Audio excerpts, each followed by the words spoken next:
administratif donne comme ça son verdict, sûr de son fait, sans doute.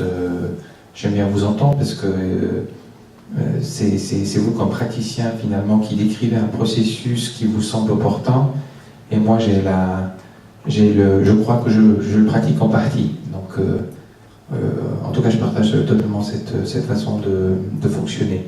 Ce qui est quand même super important de rajouter, il ne doit pas y avoir de confusion des rôles.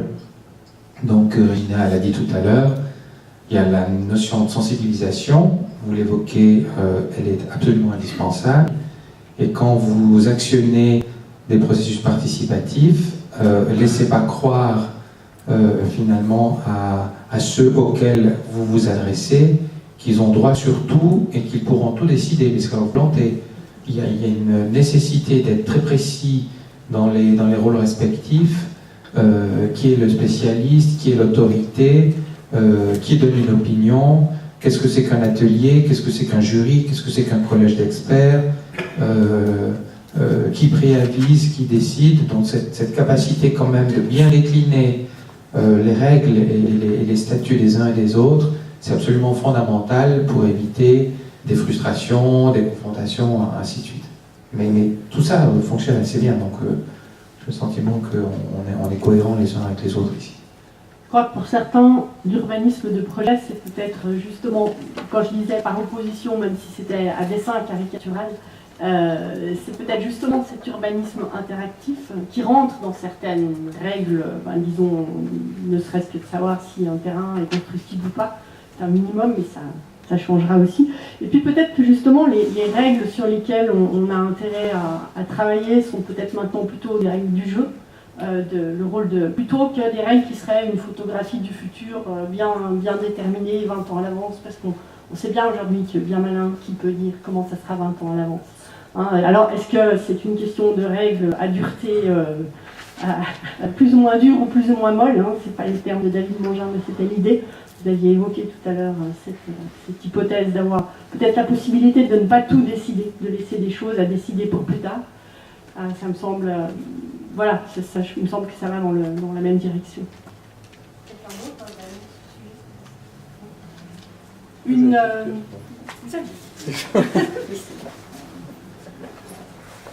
Oui, d'abord je remercie à tous les acteurs pour la richesse du débat. C'est peut-être tellement riche que justement ça bloque un peu tout le monde pour poser des questions.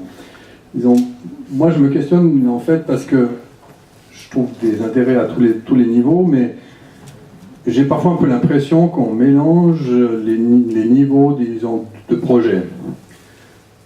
Parce qu'il y a le projet, je dirais, à la grande échelle, sur le grand territoire, qui est en fait pas du projet, enfin généralement il a une partie, mais qui n'est pas du projet normatif, qui est plutôt du projet stratégique, de la planification stratégique qui dégage des visions, des grandes orientations, des choix de société, des grands tournants, disons, du territoire. Et puis, si on fait le grand saut, je dirais, à l'échelle locale du plan de quartier, où fatalement, dans le plan de quartier, on doit régler les droits des propriétaires, avec les possibilités de chacun de les faire valoir, donc les droits de recours. Donc il faut qu'il y ait des règles qui soient suffisamment claires pour qu'on puisse dire que c'est en ordre ou c'est pas en ordre. Donc ça a bien été répété à la table. Aujourd'hui, en fait, alors je voulais juste rappeler, disons, cette différence, c'est-à-dire que on peut faire avoir une réflexion, disons, chercher des outils adaptés pour travailler plus sur le projet à la petite échelle. Ça ne veut pas dire que le projet global, c'est une addition de petits projets. Ça, je pense qu'on peut concilier les deux visions et pas abandonner pour autant la planification stratégique et les directrices, etc. Non, moi, je vois quand même une assez grande difficulté dans l'évolution qu'on a de notre société, sur laquelle on n'a honnêtement pas tellement de prise.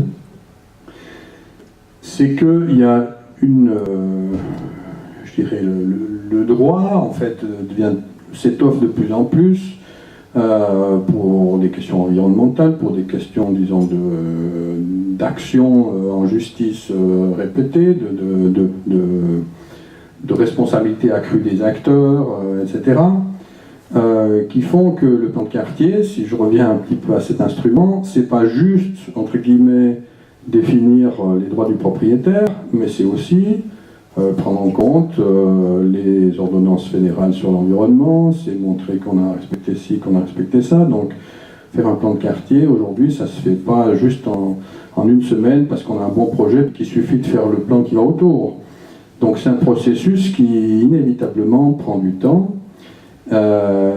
Et on est dans ce paradoxe, en fait, de la vie qui s'accélère, et puis on aimerait réagir le plus vite possible aux besoins qui changent, et en même temps, on est tributaire d'une forme de temps long, des procédures qui, pour l'instant, sont plutôt en train de se rallonger que de se raccourcir, même si tout le monde est d'accord qu'il faudrait aller plus vite. Alors, je n'ai pas la réponse, mais disons, je trouve qu'il y a des bonnes pistes de réflexion ici, mais il ne faut pas oublier, disons, cette dimension-là, sur laquelle on a, à mon sens, relativement peu de prise. Mais voilà, ça nous forcera à être inventifs. Il me semble qu'en effet, c'est quelque chose qui est fréquemment mentionné, comme cette réaction à l'incertitude ambiante par plus de règles, des règles plus nombreuses, plus contraignantes, hein, la judiciarisation de la société. C'est en effet un paradoxe. L'un d'entre vous aimerait réagir ? Oui, c'est juste, mais il y a peut-être d'autres pistes. Francesco Della Casa avait écrit un article quand il était rédacteur de Tracé sur les accords de voisinage dans le monde islamiste.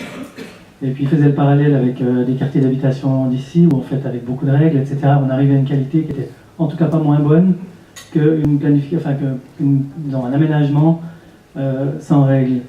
De la même manière, en Argentine, on ne peut pas rentrer dans une procédure juridique sans faire une négociation. C'est une loi qui a été mise sur pied il n'y a pas très longtemps, mais on sent qu'on est dans ce thème de la négociation. Ça veut dire qu'on pourrait très bien imaginer que les choses soient beaucoup plus négociées que simplement imposées. C'est de la peur, en principe. Parce que la sécurité du droit, elle existe, mais elle est relative, parce qu'un plan de quartier, en principe, on peut le modifier, voire l'abroger, très peu de temps après qu'il ait été mis sur pied.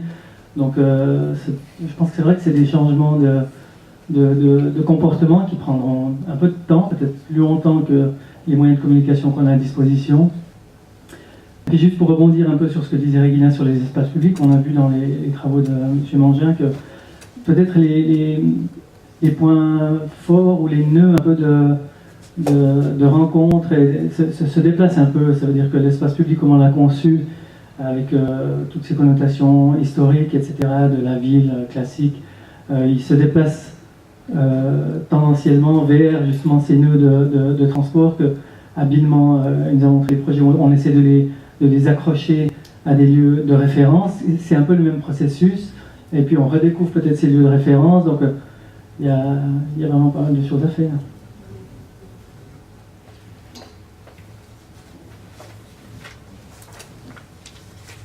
Si je réagis aux dernières interventions, on a un choix très difficile. Nous sommes dans une transition, comme on est entre le global et le régional, on est entre le territoire et le projet, une négociation vraiment assez difficile à saisir avec les moyens que nous avons. Alors, vous avez raison qu'il faut résoudre les infrastructures. Ça ne suffit pas d'avoir un projet, ça c'est évident, ça ne suffit pas. Mais regardez, un patchwork avec des petits idéaux tels qu'ils sont dans notre société. Il y a ceux qui veulent ça et ceux qui veulent l'autre. Finalement, à plus grande échelle. Mais c'est exactement ce qu'on a. Et toute l'histoire, c'est qu'on essaye de faire autre chose. et puis on essaye de faire autre chose. Et je crois que là, je préfère encore la petite échelle parce que les dégâts ne sont pas grands. Alors, si vous voulez, entre la médiocrité d'une planification conséquente, mais qui donne un médiocre résultat, personnellement, je préfère encore un patchwork avec certains excellents petits projets où on dit, mais chacun pour soi, il est bon, mais voilà, la vue d'ensemble, mais la vue d'ensemble, c'est probablement ce que nous sommes aujourd'hui. Nous sommes une société très différenciée, sans consensus. Voilà, alors la ville comme forme révélatrice de l'état de la société, ça a bien toujours été comme ça, hein.